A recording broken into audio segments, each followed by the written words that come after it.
Alerte coronavirus. Attention, attention, le coronavirus se transmet très facilement et fait des ravages. Pour l'éviter, le port du masque de protection est obligatoire en tout lieu. Dans l'administration publique ou privée, dans les réunions, les rencontres, dans les marchés, les magasins, les boutiques et lors des déplacements, le port du masque est obligatoire. Même dans les lieux privés, dès lors que l'on n'est pas seul, le masque doit être le fidèle compagnon. Mais attention, le port de masque de protection ne dispense nullement d'appliquer les autres mesures de prévention, notamment le lavage des mains à l'eau et au savon et l'observance de la distance de sécurité sanitaire d'au moins 1 mètre entre personnes. Enfin, s'abstenir de porter des gants en vue du lavage régulier des mains à l'eau et au savon ou de l'application de gel hydroalcoolique. Pour tout savoir sur l'épidémie du coronavirus au Bénin, rendez-vous sur le site web www.gouv.bj/coronavirus. Ceci est un message du gouvernement de la République du Bénin. Dans l'Aliborie, l'Union progressiste prône la paix. À Banikwara, les militants de cette formation politique ont été sensibilisés autour des comportements adoptés en période électorale.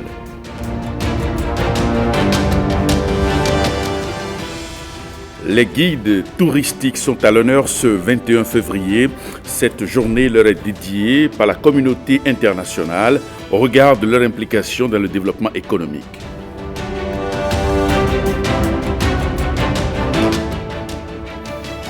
Et puis zoom sur le festival Effégraphe, véritable rendez-vous des passionnés de l'art. Comme à l'accoutumée, les organisateurs ont pu compter sur le soutien de leur partenaire Bolloré.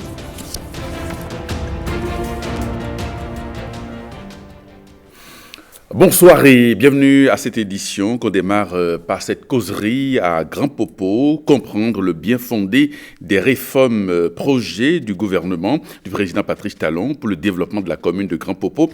C'est bien l'objectif d'une causerie débat qui s'est déroulée ce dimanche dans un centre hôtelier de cette ville balnéaire. La rencontre initiée par les jeunes du mouvement Agir autrement pour l'avenir a été rehaussée par la présence de nombreuses personnalités et cadres natifs de la région. En attendant le reportage de Renaud Akapo, je vous propose d'écouter Aurélien Agbenossi, ministre des Affaires étrangères et natif de la localité, au micro de Renaud Akapo et de Jules Akoeko. Parlons des réformes autour de nous. Disons que ça change. Disons que la pagaille s'arrête. Disons que le désordre est en train de s'arrêter et qu'on s'organise et qu'on travaille mieux. Nous avons une commune qui a 2 pôles importants. Le maraîchage, donc l'agriculture et le tourisme. C'est la station balnéaire d'ici, de notre pays. Quand vous prenez ce qui va être fait à Ouida, la Marina, plus ce qui est prévu à Grand Popo, mais ce pays est parti. Il n'y a pas une fatalité qui veut que le jeune d'Avlan ou le jeune de Réveil, il arrive seulement jusqu'au bac, ou bien il arrive même au CP, et puis il reste là, il ne fait plus rien. Il y a des possibilités, il a l'énergie, il a la force. Donc, le message d'aujourd'hui, c'est celui-là. Nous estimons, l'ensemble des amis qui sont venus ce matin, et moi-même, nous estimons que nous avons commencé par faire notre devoir dans cette période de mobilisation. Nous venons souvent, mais nous rentrons dans une phase critique où nous devons confirmer les choix, où nous devons dire, c'est en train de changer, c'est à nous de faire que ça change. Et puis, le ministre de l'Économie et des Finances a saisi l'occasion de cette rencontre pour indiquer le cap fixé par le gouvernement pour l'émergence d'une cité à la fois touristique et agricole. Pour parvenir à cette fin, il faut à tout prix protéger la ville contre les ravages causés par l'érosion côtière. Le gouvernement du président Patrice Talon s'y emploie et d'importants financements sont mobilisés pour donner un coup d'accélérateur au projet phare prévu dans le programme d'action du gouvernement pour le compte de Grand Popo. Suivons ici les précisions données par le ministre Romila Douadani au micro de Renaud Akabo. Vous savez, même à titre personnel, quand vous décidez de construire une maison, la première démarche, c'est quand même de sacler, de nettoyer, de poser vos limites et vous commencez à faire des fondations. Donc vous passez énormément de temps et ceux qui passent, ils ne voient encore rien sortir. Mais quand les premiers travaux de base ont été bien faits, Et quand le bâtiment commence à s'élever, très rapidement, on voit la beauté de ce qui a été fait. Mais le temps, quand on répartit entre les études qu'il faut faire, tous ces travaux préalables de nettoyage du site, etc., et le temps pour que le bâtiment s'élève, vous voyez bien qu'il y a beaucoup de choses qui se font et qui ne se voient pas.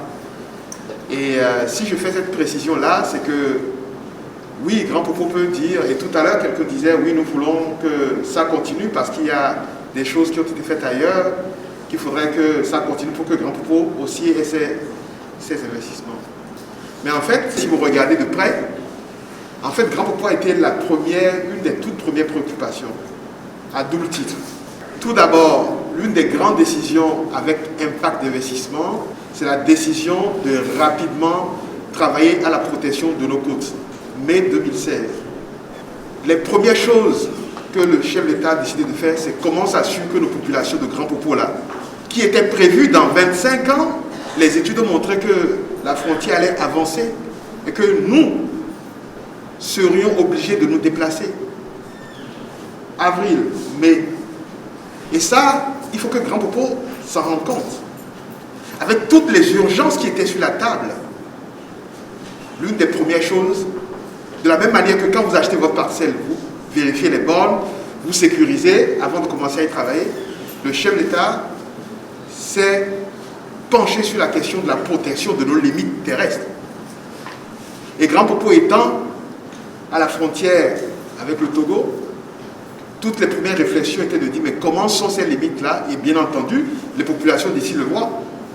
Il a été décidé tout de suite d'engager les études, de mobiliser les financements pour arrêter cette situation qui, je le rappelle, aurait conduit nous tous d'ici, de Grand Popo, à partir sous une échéance de 25 ans. Bien entendu, c'est ce que je disais tout à l'heure, cet effort qui a été l'une des premières actions fortes dès le mois de mai, vous ne voyez pas encore, mais parce qu'il faut le temps pour faire les études, et c'est à la frontière avec un autre pays, donc il faut discuter avec nos voisins, parce que quand vous ne discutez pas, quand vous ne faites pas ces genres de travaux en synergie, en cohérence, vous ne faites que déplacer le problème d'un côté de l'autre de la frontière. Et vous avez entendu tout à l'heure, tout est fait, financement bouclé, les dépôts des dossiers c'est mi-mars, donc on espère d'ici début du deuxième semestre, les travaux vont démarrer de façon visible et on aura protégé la terre de nos ancêtres ici à Grand Popo.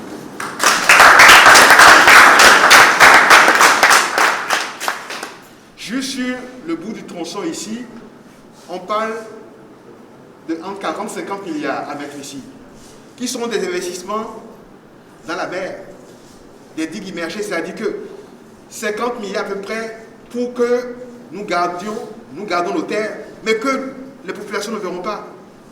Avec 50 milliards, on aurait pu faire asphaltage de tous les grands axes de Grand Popo, et plus. Alors quand vous n'en voyez pas assez, il ne faut pas dire, mais pourquoi nous on n'en a pas assez? Mais parce qu'il y a beaucoup plus qui arrive, mais qu'on aura du mal à voir. Et ça, c'est la signature du gouvernement Talon. Faire les choses pour demain. Donc ça, c'est la première raison. La première raison, c'est que pour nos populations, gardent leur terre. Mais la deuxième raison, c'est que dans le programme d'action du gouvernement et dans la vision de développement du président Talon pour le Bénin, deux grands secteurs ont été retenus. Deux grands secteurs qui, eux, seront ceux qui vont créer de la richesse, donner de l'emploi à nos frères et sœurs. Et ces deux secteurs, c'est le tourisme et l'agriculture. Mais Grand Popo a les deux secteurs. Quel est le pôle fort de maraîchage au Bénin si ce n'est pas ici? Il y a un programme de FIDA, 30 milliards à peu près de maraîchage. Une bonne partie commence à venir ici et viendra davantage ici. Énormément d'investissements, notamment dans le domaine du riz. La filière riz est une des filières phares. Énormément de financements mobilisés déjà pour le riz. Grand Popo sera une des villes bénéficiaires de ça. Ensuite, le tourisme. Entre la lagune, la mer, Grand Popo, la ville la plus magnifique du Bénin, a tout ce qu'il faut pour attirer beaucoup de tourisme. Donc maintenant que ces travaux vont démarrer, les investisseurs vont voir, vous allez voir une accélération du côté aussi des investissements touristiques dans la région ici, en connexion avec le pôle de Ouida. nous réunissons ici à Grand Popo les deux grands piliers qui font la force de notre économie, l'agriculture et le tourisme. Le Bénin est indivisible, nous devons travailler pour l'ensemble des communes, mais il y a des communes qui, comme Grand Popo, ont cette chance-là d'avoir beaucoup d'atouts. Et forcément, ces atouts font votre attractivité, ces atouts font que la commune va progressivement émerger et aller de l'avant. Et puis les clarifications apportées lors de cette causerie débat ont été bien appréciées par les participants. Suivons ici quelques réactions, toujours au micro de Renaud Akapo de Jules Akweko. Je pense que cette causerie vient étayer, éclaircir bon nombre de choses. Et j'ose croire que la population de Grand Popo et tous les jeunes qui ont assisté à cette causerie ont quand même tiré un intérêt personnel à cette causerie. Ils ont compris beaucoup de choses à ce que je crois. Ces réformes sont mal comprises. Donc cette initiative vient en fait apporter une lumière sur les aspects polémiques de ces réformes. Nous jeunes du mouvement M3A sommes convaincus de la pertinence de ces réformes. Il faut aussi travailler en sorte à ce que les sceptiques aussi puissent épouser cette réforme parce qu'elle est profitable à coup sûr pour un Bénin meilleur. La coordination communale de Banikouara du Parti Union Progressiste a organisé cette semaine une séance d'échange et d'information au profit des militants. Ceux-ci ont été sensibilisés autour des comportements citoyens à adopter en période électorale. La rencontre s'est déroulée à la salle de réunion de l'Union des producteurs de Banikouara. Christian Gadior, Olviga Messan. C'est par une minute de silence en mémoire de certains militants du parti décédés récemment que cette séance a démarré. Parole ensuite à son initiateur pour en préciser le bien fondé. L'UP est un parti organisé. L'UP est un parti de masse. L'UP est un parti qui prend en compte les aspirations des populations à la base. C'est pour cela que cette séance a été convoquée pour vous restituer les travaux du bureau politique. La démarche est longuement saluée par les participants. La rencontre a entre autres permis aux responsables communaux et départementaux de l'UP de sensibiliser sur le vote en tant que devoir civique. Nous devons faire tout possible, nous devons faire feu de tout bois selon la loi de notre pays, à faire en sorte qu'au soir du 11 avril, qu'on dise que le taux de participation dans le département de la Liborie est allé au-delà de 90%. Outre le taux de participation, il faudra aussi relever le défi de la paix avant, pendant et après la prochaine présidentielle. Partout où vous êtes, prenez la paix, prenez la tolérance, car les élections prochaines seront une fête pour nous, militants de l'UP. Les élections ne sont pas des occasions de guerre, de violence, non. Nous, à l'UP, nous sommes des artisans de la paix. Prenons cette paix, prenons cette tolérance. Message entendu par les militants UP de Banikouara. Par la voix de leurs représentants, les jeunes et les femmes ont promis cultiver autour d'eux la paix. Cette séance a connu l'installation des membres de la coordination communale du parti pour les prochains défis. Et puis le mouvement, les bataillons de Patrice Talon prônent la tolérance en période électorale. Au cours de l'installation de ces coordinations des premières et deuxièmes circonscriptions électorales, le Bureau national a invité la population à la non-violence pendant cette période électorale. Christian Gandjo, Olviga Messan. Une prière pour donner le coup d'envoi de cette cérémonie. Le mouvement Les Bataillons de Patrice Talon installe ici, à Kandi, les membres des différentes coordinations des premières et deuxièmes circonscriptions électorales. La mission est claire.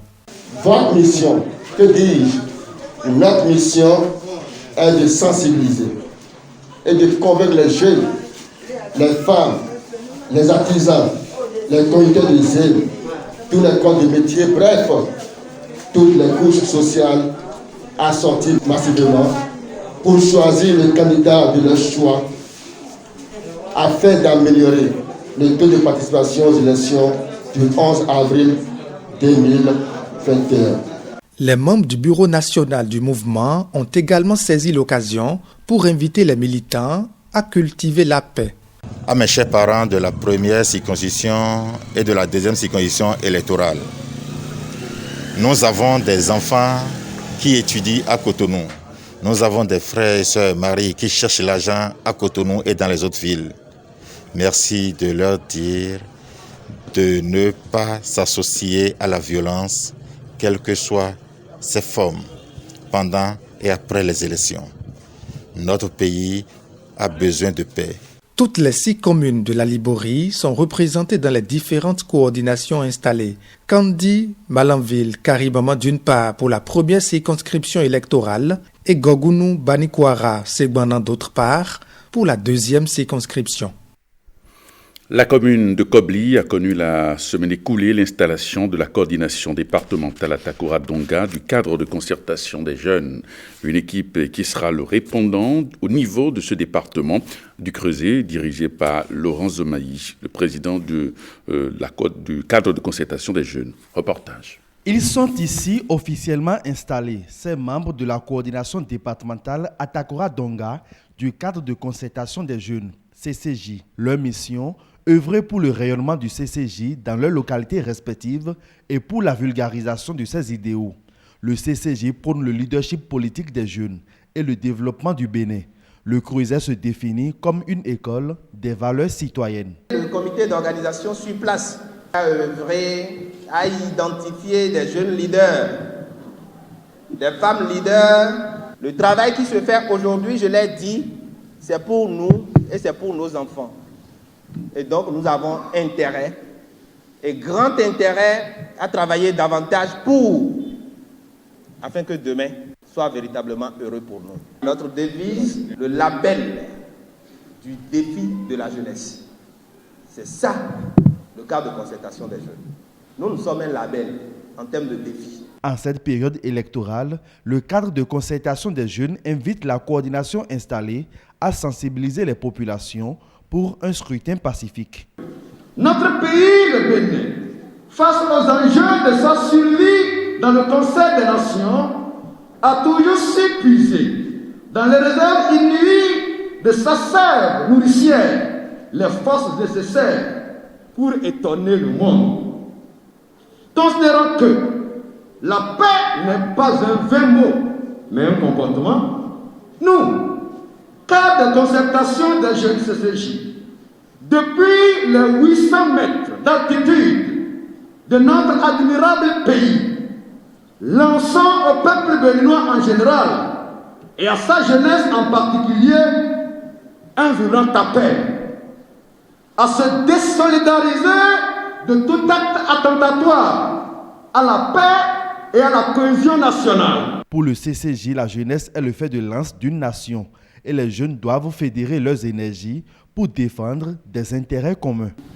Tout le monde a l'habitude de le dire que la jeunesse est le fer de lance du développement, mais en réalité, si cette jeunesse n'est pas attentive, elle est toujours laissée en arrière-plan. La jeunesse doit s'engager et de façon unitaire, pas de façon disparate. Créé en 2017, le CCJ étend ses tentacules dans tout le Bénin. Sur sa feuille de route est inscrite l'installation des coordinations des départements où il n'est pas encore représenté. L'ONG Plan International Bénin a lancé officiellement dans les communes de Dassa et de Savalou les activités des supermarchés. C'est dans le cadre du projet d'innovation en eau et assainissement en zone périurbaine des communes de Dobo, Atiemé, Lokossa, Dassa et Savalou. Théodore Gandieko, Deocas, Tito. Des ouvrages d'assainissement construits dans le cadre du projet Innovation, des blocs sanitaires et des sanimarchés sont réalisés par Plan International Bénin dans les communes de Dassa et de Savalou. avec la mise en service de ces joyaux, c'est également la possibilité d'avoir accès facile aux intrants essentiels de traitement des latrines existantes qui s'offrent à nos populations. C'est l'occasion ici pour moi de remercier au nom du conseil communal, au nom de la population de Sabalou et à mon nom propre, le partenaire Plan International Bénin pour ce gigantesque accompagnement. Environ 130 millions de francs CFA ont servi à la réalisation de ces ouvrages d'assainissement qui répondent aux besoins des communautés à la base. Le projet d'innovation a voulu innover dans le secteur de l'hygiène et de l'assainissement à travers le développement de l'économie locale et de l'assainissement. En effet, ces infrastructures réalisées, les jeunes filles et jeunes garçons recrutés et formés pour la gestion des sani-marchés pourront développer d'autres activités autour de ces ouvrages. Ces activités contribueront ainsi à occuper ces jeunes, à leur permettre d'avoir du travail, de leur donner des opportunités pour le renforcement économique des localités qui sont ciblées par le projet. Les blocs sanitaires et les sani-marchés construits sont la continuité des actions du Plan International Bénin qui se bat pour un monde juste, pour faire progresser les droits des enfants et l'égalité en faveur des filles. Je voudrais signaler que cette réalisation épouse parfaitement les ambitions du gouvernement du président Patrice Talon en matière de mise en place de cadres de vie sains et de promotion de la santé communautaire. Ces infrastructures viennent donc à point nommé compte tenu du contexte sanitaire actuel marqué par la pandémie de la Covid-19. Elles favoriseront un meilleur entretien des populations en matière d'hygiène et d'assainissement. Aujourd'hui, 21 février, la communauté internationale célèbre la journée internationale des guides touristiques, métier mal connu. Cette journée a pour objectif d'édifier les uns et les autres sur l'importance du guide touristique pour le développement économique. On va suivre l'élément réalisé par Robin Copin-Dor. Je m'appelle Zanouzoki Jonas, guide touristique à Gambier. Jonas Zanouzoki est guide de touristes. Le guidage touristique, un métier qu'il exerce avec passion, lui natif du village lacustre de Gambier. Le métier de guide touristique consiste à amener des étrangers, des touristes, si un site dans un circuit où ils ne maîtrisent rien. C'est au guide de leur décrire tout ce qui s'y trouve, les activités qui sont menées, tout ce qu'on fait dans ce circuit. C'est au guide touristique de décrire un peu la situation de la cité à ces touristes. Il nous emmène faire une balade sur le lac Nokoué, une balade à la découverte de ce beau paysage. Nous sommes en train de quitter l'embacade d'Abomey-Calavi pour se rendre à Gambier. Ce que vous voyez, nous les appelons les Akadias. Akadia, c'est le nom local. Vous savez, la principale activité des populations de Gambier, c'est la perche. Ce que vous voyez là, c'est des branchages d'arbres qui sont coupés par les paysans et revendus aux percheurs. Une fois revendus aux percheurs, ils les entreposent dans l'eau. Après 3 mois à 3 ans au massif, ça dépend de comment vous êtes riche, de quel espace vous disposez. Vous venez avec des filets plombés que vous entourez tout autour des branchages. Et une fois entouré ces piquets, vous rentrez à l'intérieur. Maintenant, vous faites sortir les branchages du filet et vous resserrez les plombs par le bas, jusqu'à ce que l'espace qui était grand au départ redevienne tout petit. Et c'est comme ça que tous les poissons qui s'y trouvent sont capturés. Faire visiter des lieux remarquables du Bénin aux touristes, tel est son rôle. Une mission mise à mal par la crise sanitaire. C'est une pandémie qui a énormément affecté le métier du guide touristique. Vous le savez bien, pour faire le guidage touristique, il faudrait avoir des touristes. Et pour la plupart, c'est des gens qui doivent quitter un pays pour votre pays, qui doivent quitter un lieu pour votre site. C'est le métier qui est plus affecté par la pandémie de Covid-19. En mars 2020, je devais avoir 4 Espagnols qui devraient venir pour faire 9 jours. Mais vous savez, ce voyage a été annulé parce qu'il n'y avait pas la possibilité de voyager. Donc la Covid-19 a vraiment affecté le métier du tourisme et c'est vraiment une perte pour tous les guides touristiques. Conséquence positive de la crise sanitaire, la redécouverte du tourisme local. Je remarque tout au moins qu'au lieu que les gens quittent l'extérieur, il y a plus ou moins le tourisme local qui est en train de prendre un peu de part, ce qui n'était pas développé de par le passé. Je vois maintenant des Béninois qui viennent à Gambier visiter la cité lacustre de Gambier. Jonas expose ici les risques liés à son métier. Le guidage touristique, comme tout métier, a aussi des risques. Quand vous prenez un touriste, vous le transportez dans votre circuit. Si par moment il y a eu un accident de parcours, c'est vous qui serez interpellé. Par exemple, parlons de ce qui s'est passé avec Fiak Beji dans le parc de la Penjari. C'est un guide, il exerçait sa fonction, il ne savait pas qu'il allait partir par là. Je profite de cette occasion pour rendre un hommage mérité à ce guide et à tous les autres guides qui ont perdu leur vie dans l'exercice de leurs fonctions. Parlant du circuit lacustre, vous savez, nous sommes sur l'eau. Par moment, il peut y avoir de vents violents qui vous dérangent.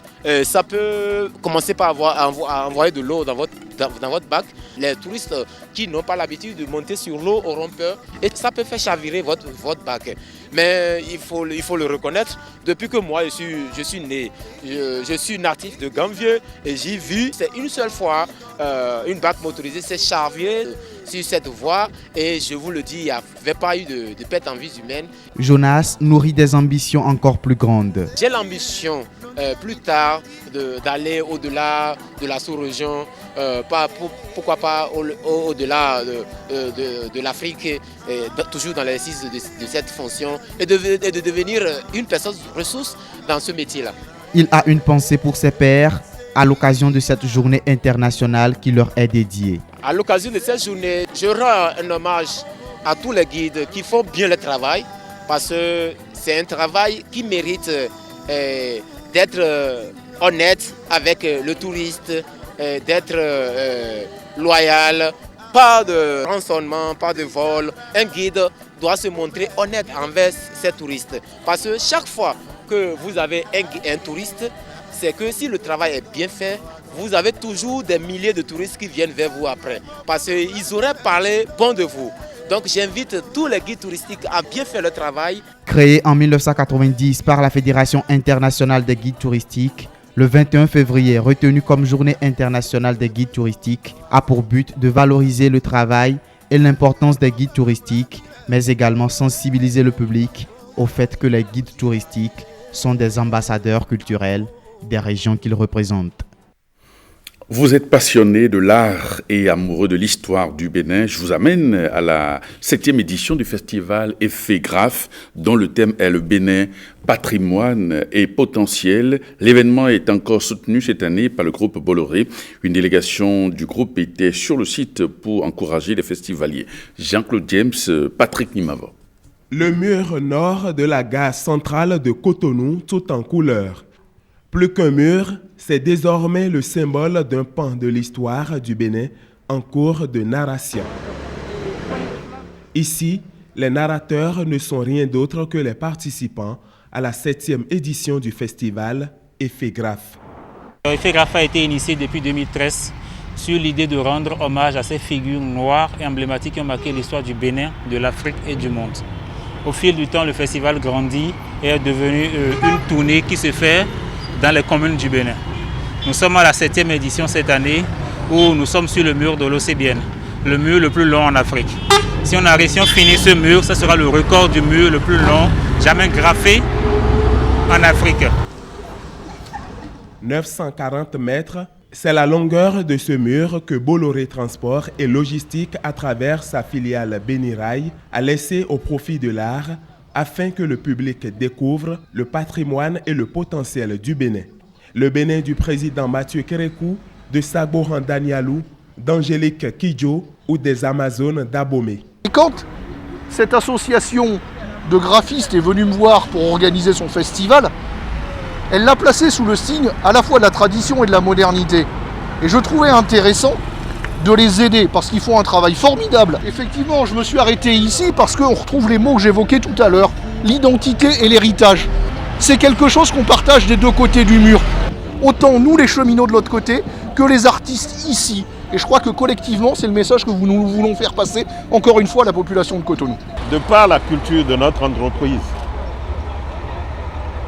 qui met en avant l'excellence et sa politique RSE qui s'articule avec la jeunesse, l'éducation, la culture, il était de bon ton de passer ici, féliciter, encourager ces jeunes artistes talentueux. On a été séduits par la finesse dans l'imagination. Bien sûr, nous avons lu sur les réseaux sociaux le SOS des promoteurs. Et nous sommes là justement pour répondre favorablement, pour les soutenir dans cette noble initiative. Le groupe Bolloré joint l'acte à la parole en faisant un don d'un lot de matériaux à ces graffeurs qui participent à l'embellissement de Cotonou grâce à leur génie créateur. À présent, les échos du web avec Maurice Tantan et Fawaz Onikpeko.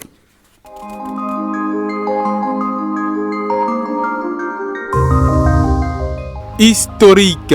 La nomination de Ngozi Okonjo-Iweala à la tête de l'Organisation mondiale du commerce l'est à bien des égards. La Nigériane est entrée dans l'histoire à 66 ans en devenant la première femme et la première native du continent africain à accéder à la tête de l'OMC.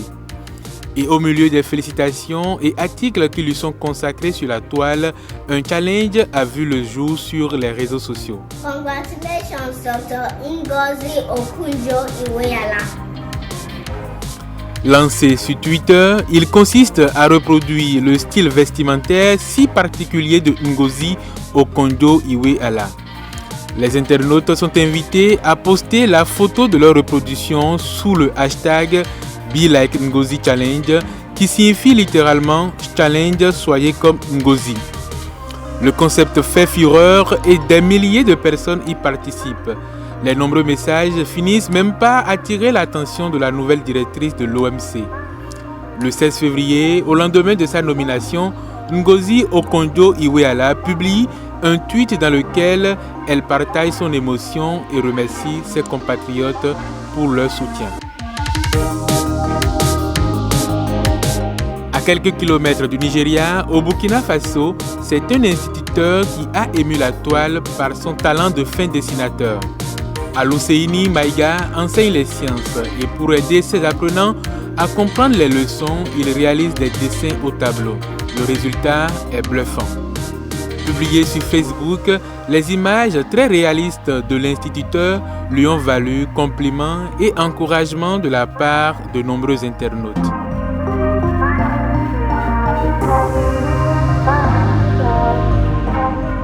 Loin du continent à présent, le ton est monté cette semaine entre Facebook et les autorités australiennes. Jeudi dernier, le réseau social a décidé de bloquer les articles de presse sur sa plateforme. Une mesure de représailles face à un projet de loi australien visant à contraindre les plateformes de réseaux sociaux à rémunérer les médias.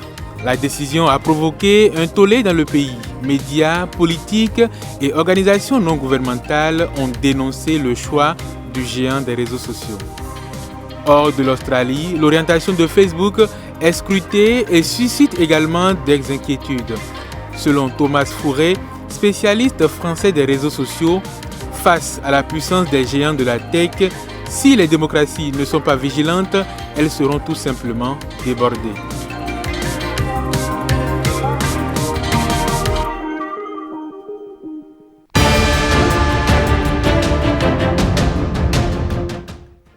À l'étranger maintenant, les Nigériens se sont rendus aux urnes ce dimanche pour élire le nouveau président. Le président de la FIFA procède au lancement de championnats scolaires en RDC, en République démocratique du Congo, et en Birmanie. Un hommage est rendu à Mia, la première victime de la répression militaire. Le tour du monde avec FIFA mais Salomé Atadédi. Malgré l'insécurité qui règne au Niger, Environ 7,4 millions d'électeurs sont allés aux urnes pour le second tour d'une présidentielle entre le favori Mohamed Bazoum, fidèle du sortant Mahamadou Issoufou, et l'opposant Mahaman Ousmane, ancien président. Le candidat du pouvoir, Mohamed Bazoum, a voté à l'hôtel de ville de Niamey où des blindés et des pick-up armés de mitrailleuses assuraient la sécurité.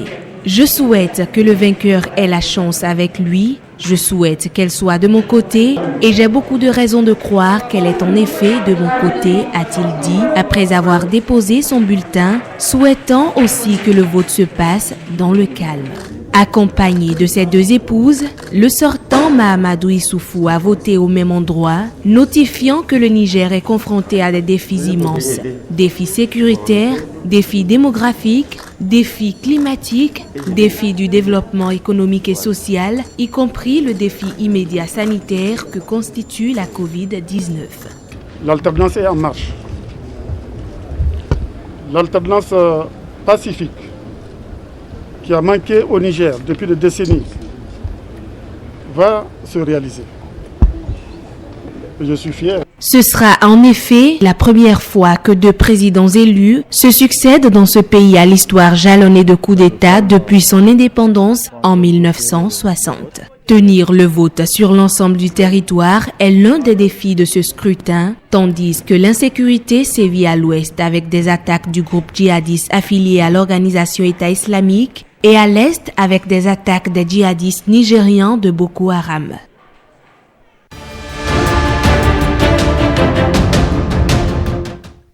Le président de la Fédération internationale de football Gianni Infantino a lancé samedi le projet d'organisation d'un championnat scolaire en République démocratique du Congo. Ce championnat sera répliqué au niveau de l'Afrique en présence du président Félix Tshisekedi, président au service de l'Union africaine.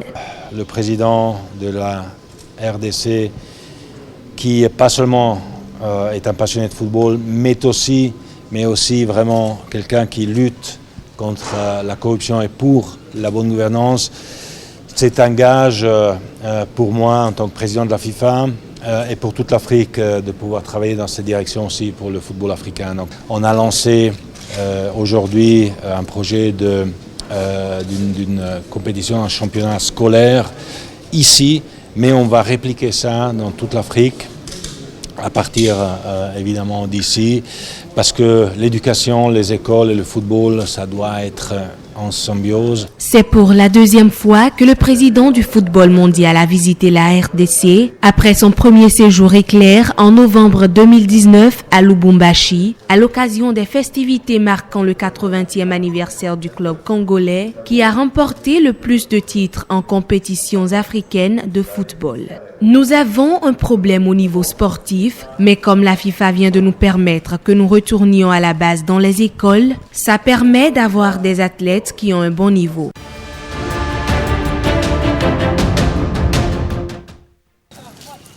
La Birmanie a rendu hommage ce dimanche à la première victime de la répression militaire, une jeune épicière devenue une icône de la résistance anti-junte, tandis que les foules ont été encore nombreuses à manifester contre le coup d'État, malgré les violences meurtrières la veille. Les funérailles de Mia, blessée par balle à la tête et décédée vendredi, ont eu lieu dans la périphérie de la capitale Naypyidaw, en présence de milliers de personnes. 3 doigts levés en signe de résistance au passage du cercueil, la foule a scandé. À bas la dictature, nous nous battrons jusqu'à la victoire avant de se disperser en silence. Près de 3 semaines après le punch du 1er février, la mobilisation pro-démocratique ne faiblit pas avec des dizaines de milliers de personnes dans les rues ce dimanche, dans les grandes villes du pays, mais aussi dans des villages reculés. Des protestataires se sont aussi réunis à Mandala, théâtre la veille des violences les plus meurtrières depuis le coup d'État. Eh bien, ce journal se refait. Merci de votre fidélité. À 23h30, vous aurez dans ce studio Rachid Albion-Maman pour le JT Soir. Merci et à très bientôt.